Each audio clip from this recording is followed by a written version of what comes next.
যদি বউ আনে তো শুধু আমাকে দেখাবে। খুব মার্মিক লীলা, এই লীলাটি বড় মাধুর্যময় লীলা। শ্রীদামা আসছে দেখে গোবিন্দ আর পরম ব্যাকুলতায় বউয়ের মুখ দেখবে বলে যাচ্ছে, কিন্তু এখান থেকেই শুরু হলো সেই মার্মিক তত্ত্ব।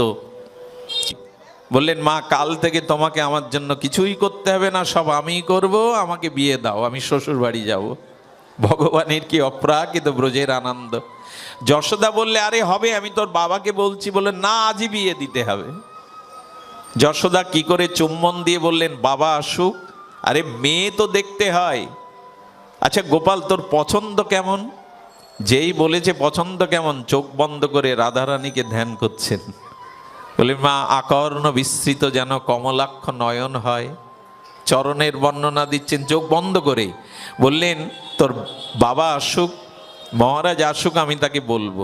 তবে মা আমি যাই, শ্রীদামা যদি বউ আনে তো শুধু আমাকে দেখাবে। খুব মার্মিক লীলা, এই লীলাটি বড় মাধুর্যময় লীলা।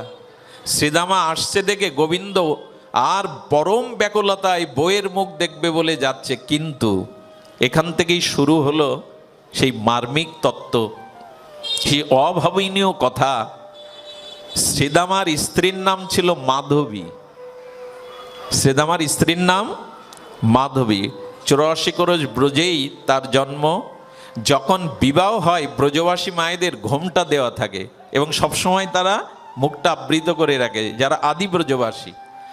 শাশুড়ি বলে দিয়েছেন, শোন, আমার জামাই শ্রীদামার বন্ধু কানাই একজন আছে বৃন্দাবনে, খবরদার, শ্বশুরকে শাশুড়িকে সবাইকে সেবা করবি, সবাইকে উপযুক্ত সম্মান দিবি, কিন্তু কোনোদিন মনের ভুলেও ওই কানাইয়ের মুখ দেখবি না। বলে, মা তার মানে কানাইয়ের মুখ কে? সে কানাই, দেখলে কি হবে?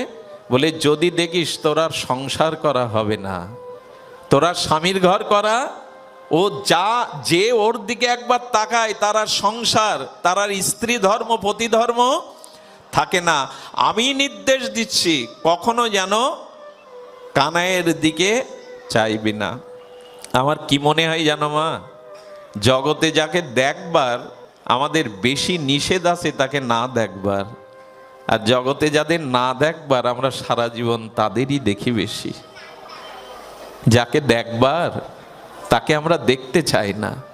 কত মন্দির পড়ে রয়েছে, পাশ দিয়ে যায়, একবার বিগ্রহকে মনের নয়নে মাধুরী মিশিয়ে তাকে দেখি না। একবার তার দিকে দৃষ্টি দিন, একবার দিলে আর কুদৃষ্টি থাকবে না, সুদর্শন হয়ে যাবে, আপনার দর্শনটা সু হয়ে যাবে। কিন্তু যাকে দেখবার জগতে তাকে আমরা দেখি না। কত গন্ধ জিনিস দেখি, কত অশ্লীল জিনিস দেখি, অথচ ভগবানকে দেখি না, নয়নকে সার্থক করি না।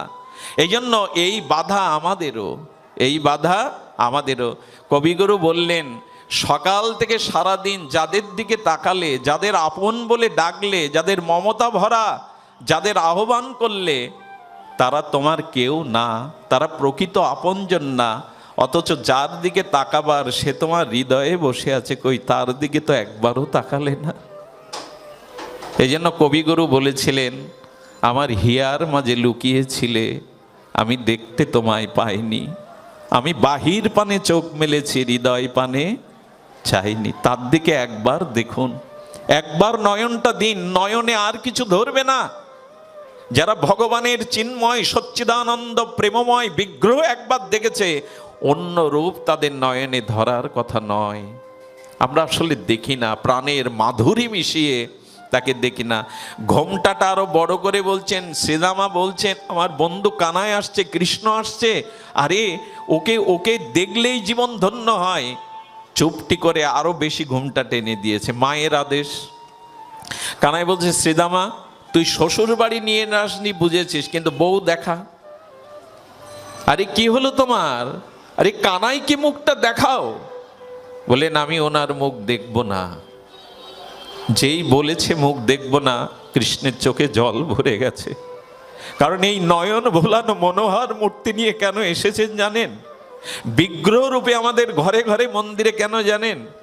তুমি একবার আমার দিকে যদি তাকাও, তাহলে তোমাকে আমি আমার করে নেব, আমার নয়নের মধ্যে দিয়ে তোমার করে নেব। কৃষ্ণের চোখে জল এসে গেছে, আমাকে দেখবে না। তবে শোনো মাধবী, তুমি আজ আমাকে দেখলে না, তবে শুনে রাখো, আজ আমি প্রতিজ্ঞা করছি, একদিন আমাকে দেখবার জন্য তোমাকে হাহাকার করতে হবে, কাঁদতে হবে, ছটপট করতে হবে, তুমি আমাকে দেখতে পাবে না। বলেই কৃষ্ণ চলে গেল।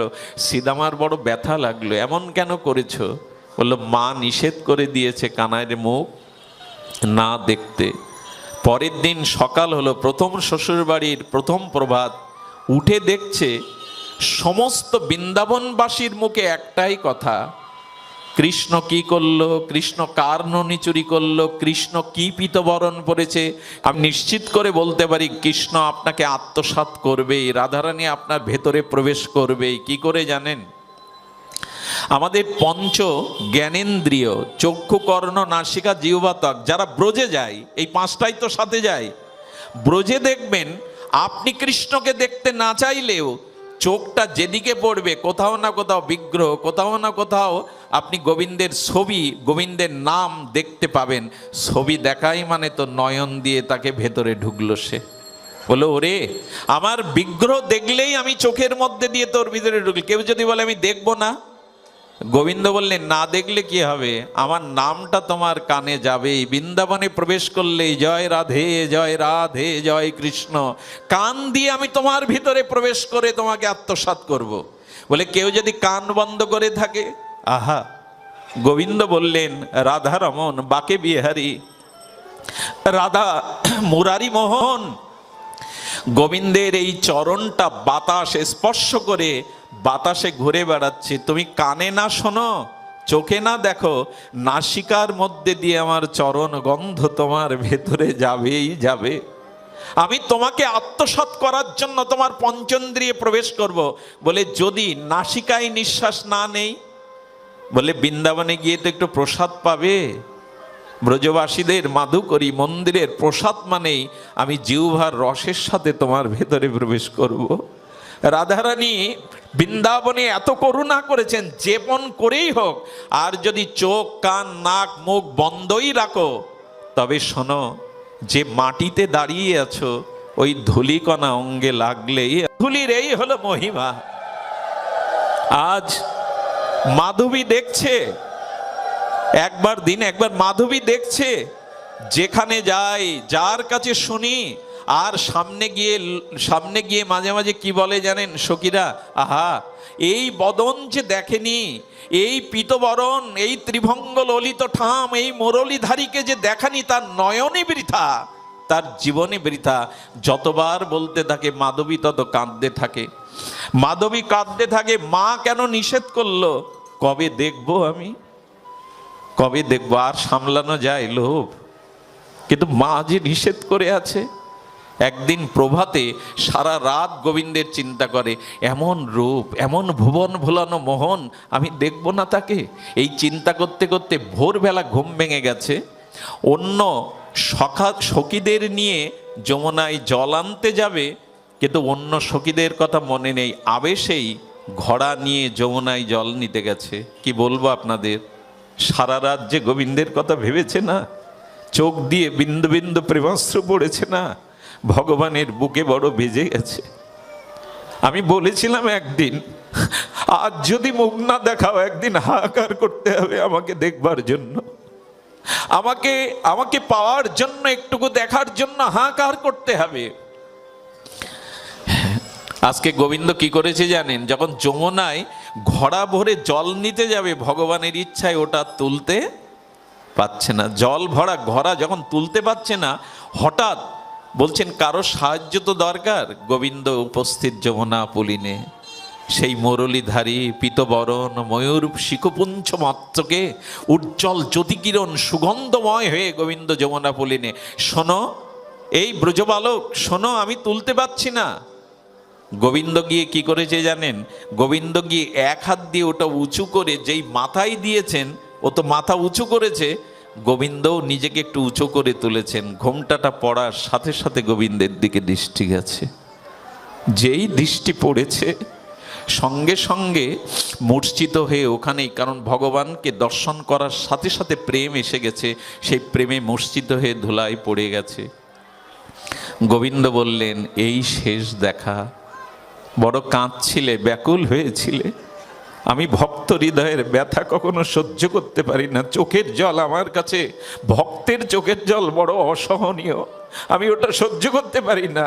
কিন্তু এই যে দেখলে, আবার তোমাকে ক্রন্দন করতে হবে, আবার কাঁদতে হবে, আবার হাহাকার করতে হবে। ওই রূপ দেখেই যেই পড়ে গেছে, যারা সময়ে জল আনতে গিয়েছিল সেই সখীরা বললে, আরে মাধবী পড়ে আছে যে। মাধবীর চোখে মুখে যমুনার জল ছিটে দিয়ে বলার পরে বলছে, বল না, বল না, কাকে দেখলাম আমি কাকে দেখলাম? আমার নয়ন মনে ওই ছবি, ওই মূরতি অঙ্কিত হয়ে আছে। আমার তো গা কাঁপছে, আমি দাঁড়াতে বলতে বলতে আবার মূর্ছা। আহা, সেই রূপ দেখবার মতো ইচ্ছা আমাদের জাগলো না, সেই রূপ অনুভব করবার মতো আমার প্রেমের দৃষ্টিতে তাকালাম না। একবার যদি নয়নে ওই রূপ ধরে যায়, আর কোন রূপ কারো কোনোদিনই ভালো লাগবে না। এই জন্য কবিগুরু বলেছিলেন, নয়ন সমকে তুমি নাই, নয়নের মাঝগানে নিয়েও যে যেঠায়। তাকে নয়নের সম্মুখে না রেখে নয়নের মাঝগানে রেখে দিন, তাহলে দেখবেন নয়ন আর অন্যদিকে যাবে না, দৃষ্টি অন্যদিকে ফিরবে না। মাধবী ঘরে এসে খাওয়া দাওয়া ছেড়ে দিল। আর একবার দেখাও, আর একবার দেখাও না। আমি শয়নে স্বপনে ঘরটা দরজা দিয়ে অন্ধকার করে দিই, যাতে তাকে না দেখি, মুখটা উজ্জ্বল হয়ে ওঠে, দেখাও আমাকে। বলেছিল না গোবিন্দ, কাঁদতে হবে তোমায়। সেই হাহাকার, সেই উন্মাদনা, সেই উৎকট তৃষ্ণা জেগে থাকলো এই মাধবীর চিত্তে। যেদিন ইন্দ্র আর বজ্রবৃষ্টি দিয়ে গোবিন্দ গিরিধারী ধারণ করলেন, সেই দিন গোবিন্দ মনে করলেন, এত ক্রন্দন, এত হাহাকার, আবার একটু এক ঝলক দেখিয়ে দিই। সবাই বলছে, শোন, তুই যাকে দেখেছিস সে ব্রজ বালক নয়, সে আমাদের কানাইয়া, সে আমাদের প্রাণনাথ, চল তাকে দেখবি। আজ তিনি গিরিরাজ ধারণ করেছেন। গিরিরাজের গিয়ে দেখছেন, সবাইকে দেখছে, গোবৎসদের দেখছে, গিরিরাজও দেখছে, কিন্তু গিরিধারীকে দেখতে পাচ্ছে না। তখন কি করলো জানেন? ললিতা বিশাখাকে গিয়ে বলছেন, শ্যাম, শ্যাম, একবার একটু মাধবীকে দেখা দাও, একবার একটু দেখা দাও। গোবিন্দ বলছেন, আজ আমি ওকে বিদ্যুতের মতো দেখা দেব, এই দেখার পরে এ জন্মেও আমাকে আর দেখতে পাবে না। যেই এক ঝলক দেখার সাথে সাথে মাধবী চরণে লুটিয়ে পড়ে বললেন, এই রূপ যেন আমার নয়ন থেকে না যায়। তবে শোনো মাধবী, এ জন্মে তুমি আমাকে আর দেখতে পাবে না। বলে, প্রভু কোন জন্মে পাবো? বলেন, আসছে কলিযুগে পাবে, এক যুগ অপেক্ষা করতে হবে। প্রভু কি রূপে আমি তোমায় পাবো, কি রূপে যাব? এই মাধবী কে জানেন? ইনি কলিযুগের মীরাবাই। এই মাধবী হলো মীরাবাই। বললেন, যেদিন মীরা হয়ে রাজস্থানে মেওড়াতে আসবে এক ব্রাহ্মণ ঘরে, সেদিন ছোটবেলা থেকেই তোমার আমার প্রতি ব্যাকুলতা থাকবে। আমি কথা দিলাম মীরা, সেদিন তোমাকে আমি আমার করে নেব, চিরদিনের মতো করে নেব। বললেন, প্রভু তবে কেন পাঠাচ্ছেন? বললেন, তোমার তোমার তোমার মধ্যে কিছু বিরহ চাই, চোখের জল চাই, হাহাকার ছাড়া, বিরহ ছাড়া কেউ আমাকে পায় না। এই জন্য আমাদের ভজনটা দুফোঁটা চোখের জলে। আপনি ফুল উপাচার যতই কেনেন, ষোড়শোপচার শতোপচার, গৌরীয় ভজনটা দুফোঁটা প্রেমশ্রু দিয়ে। ভগবান সব সহ্য করতে পারেন, কিন্তু ভক্তের চোখের জল এটি প্রভু নিজে কখনো মেনে নিতে পারেন না। প্রভু যতবার জগতে এসেছেন, ভক্তের চোখের জলকে সেতু করেই তবে জগতে এসেছেন।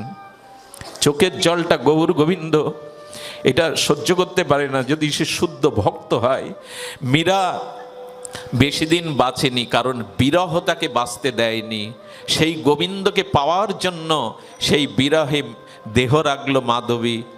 শ্রীদামার স্ত্রী রূপে মাধুরী দেহ রাখার পরে মৃত্যুর চিন্তায়, গোবিন্দকে দেখবার, দর্শনের, সেবার চিন্তায় বায়ুমণ্ডলে ইথার তরঙ্গে তার আত্মাটা ওইভাবে পরিভ্রমণ করতে করতে করতে রাজস্থানের আর মেওড়া গ্রামে, ওখানে এক সুব্রাহ্মণের কন্যা হয়ে মীরা জন্ম নিল। এই হলো মাধবী মীরা। কিন্তু দেখুন লীলাটি বড় অপূর্ব, যদি একটু সময় থাকে আপনাদের হাতে। সেটি হলো মীরা জন্ম থেকেই তার একটা অনুরাগ। কিন্তু আমি একথা বলবো, মীরা হলেও হবে না, ব্রজের মাধবী হলেও হবে না, ভগবানের প্রেম প্রাপ্তির জন্য অপেক্ষা হলো শুদ্ধ সাধু সঙ্গ। সাধু সঙ্গ ব্যতীত, হরি কথা ব্যতীত ভগবানের কৃপা বা প্রেম আপনি পেতে পারেন না। মীরার জীবনে তিনজন সাধু এসেছিল, তার মধ্যে একজন রোহিদাস। এই রোহিদাসকে দর্শন করে, গিরিধারী লালকে দর্শন করে সেদিন মীরা অভিভূত হয়ে বলেছিল, এই তো গিরিধারী, একে আমি চাই। মন্দিরে বিগ্রহরূপে গিরিধারীকে রেখেছেন। মীরার পিতা বাবা দুগ্ধ সেবা দিতেন রাত্রে। খুব মন দিয়ে শুনুন, একটু অসুস্থ হয়েছে, মীরা প্রথম ঠাকুর ঘরে ঢুকেছে। গিরিধারী, তোমাকে যে দুধ পেতে হবে, বাবা প্রতিদিন আসে, এত মন্ত্র জানে, আমি তো মন্ত্র জানি না। গিরিধারী, পাও না। এই যখন বারবার বলছে পাও না, বলে দেখো বাবার কাছে আমাকে ছোট করো না। যখন মাথাটা বারবার গোবিন্দ চরণে, গিরিধারীর চরণে রক্তাক্ত করেছে, গিরিধারী হাত বাড়িয়ে বলছে, দাও মীরা, দাও। এই দিন দুধ খাওয়ার পরে তার বাবা বিশ্বাস করতে পারেনি, মনে করলো ছোট মীরা হয়তো নিজেই দুগ্ধটা খেয়ে এসেছে। যখন তার বন্ধুদের বলছে যে ও তোমার মেয়েই খেয়ে এসেছে, মীরা মনে মনে জানে তার গিরিধারী তার। মীরার যখন 13 বছর বয়স, শুনুন, তার বান্ধবীর বিয়ে, রাজস্থানে বিয়ে মানে খুব জৌলুস বিয়ে হয়, হাতির পিঠে ঘোড়ার পিঠে উঠে ওঠে। কিন্তু আমার জানি কেন মনে হলো ওই বিয়েতে, রাজস্থানের ওই আলো ঝলমেলে বিয়েতে ঘোড়ার পিঠে করে আসছে সেজেগুজে বর। বান্ধবীর বিয়ে, বরকে দেখে মীরা রাত্রেই ছুটতে মার কাছে এসে বলছেন, মা আমার বরকে, আমার বর আসবে না মা? আচ্ছা, এই প্রশ্নের উত্তর কি দেবে মীরার মা যখন বারবার বলছেন আমার বর আসবে না, আমার বিয়ে হবে না? মীরার মা স্নান করিয়ে ঠাকুর ঘরে নিয়ে গিরিধারীকে দেখিয়ে বলছেন, এই তোর বর, এই তোর বর মীরা, এসো সেজে গুজে এসো, আমি যে তোমার, এসো না, বর রূপে এসো তুমি। ভক্তের আকুল আহ্বান গোবিন্দ উপেক্ষা করতে পারে না। মীরা যখন একটু তন্দ্রা মতো এসেছে, স্বপ্নেতে হাতির পিঠে উঠে মুরলীধারী শ্যামসুন্দর মদনমোহন সেজে এসে ওই রাত্রেই মীরার গলে মালা বদল করে নিলেন। পূর্বজন্মের একটু স্বীকৃতি ছাড়া ভগবানের ভজন হয় না। এই যারা আজ এসেছেন না, আপনাদের এক জন্মে আসার স্বীকৃতি নেই, অনেক জন্মের আছে বলেই এখানে এসেছেন। কিছু স্বীকৃতি লাগে পূর্বজন্মের। সকালে মীরা কি করে জানেন? সিঁদুর অঙ্কিত করেছে, হাতে শাঁখা পরেছে।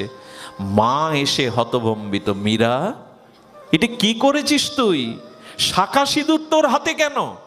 বলে, মা তুমিই তো বললে, জানো মা, রাত্রে সেজে এসেছিল কত দেবতারা, কত হাতি ঘোড়া নিয়ে এসেছিল।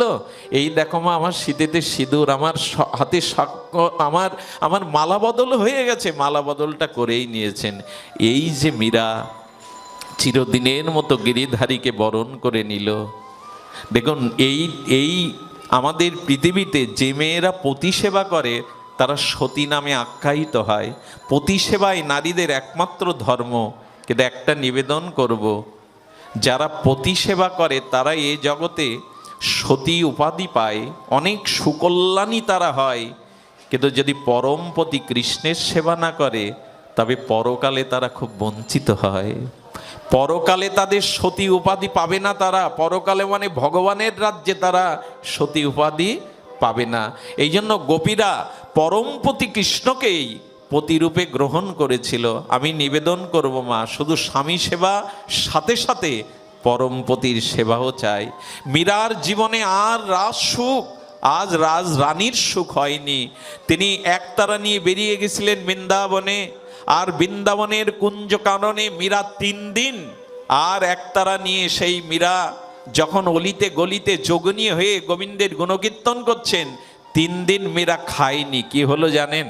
গোবিন্দ বালক বেশে একটা ঢোল কাঁধে নিয়ে ব্রজবাসীদের দুয়ারে ঢেড়ি পিটাচ্ছে আর বলছে, ওগো মীরাবাই এসেছে বংশী বটে, মীরাকে যে একটু প্রসাদ দেবে সে রাধার কৃপা পাবে, সে গোবিন্দের কৃপা পাবে।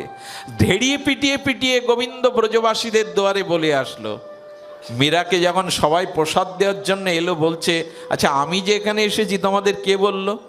একটা ছোট বালক না, ঢাক পিটাতে পিটাতে বলে এসেছে। বুঝলেন এটা শ্যামসুন্দর ছাড়া আর কারো কাজ নয়। এই মীরা একদিন রাত্রে আছে, চম্পকলতা বলে একটা সখী আছে, আপনারা জানেন যারা মঞ্জুরি ভাবসাধনা শানেন।